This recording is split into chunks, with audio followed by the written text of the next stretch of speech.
ആന്ധ്രാപ്രദേശിലെ കാളഹസ്തി ക്ഷേത്രത്തിലെ സ്വയംഭൂലിംഗ പ്രതിമയാണിത്. പച്ചകർപ്പൂര അഭിഷേകം അല്ലെങ്കിൽ പാലഭിഷേക സമയത്ത് ഭഗവാൻ ശിവലിംഗത്തിന് സമീപം പോയാൽ അവർക്ക് ഒരു ഞെട്ടിപ്പിക്കുന്ന അനുഭവം ഉണ്ടാവും. പുരോഹിതന്മാർ ആരും പ്രതിമയിൽ തൊടില്ല.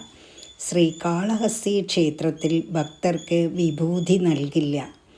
പച്ചകർപ്പൂര തീർത്ഥം മാത്രമേ നൽകൂ.